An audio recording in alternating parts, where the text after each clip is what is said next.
No more drips with the curtain clip. If you have a shower over your bath with a curtain instead of a shower screen, you have probably found that annoying problem of when the water from the shower just seeps around the edge of the curtain, flooding onto the bathroom floor. Well, now there is a clever solution to the problem.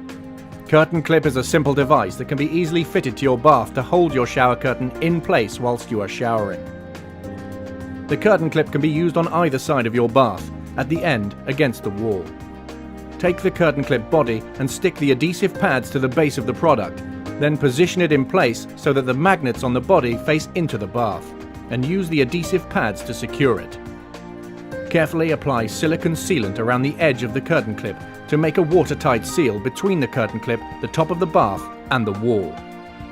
Once the silicone is dry, you can use your curtain clip by pulling the curtain across so that it is taut against the wall, and then trap a small section of curtain in between the curtain clip body and the magnetic retainer.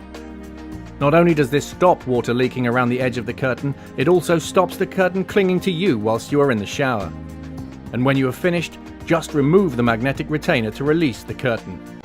This simple but clever product from Croydex subtly blends in with your bathroom and stops all those drips on the bathroom floor.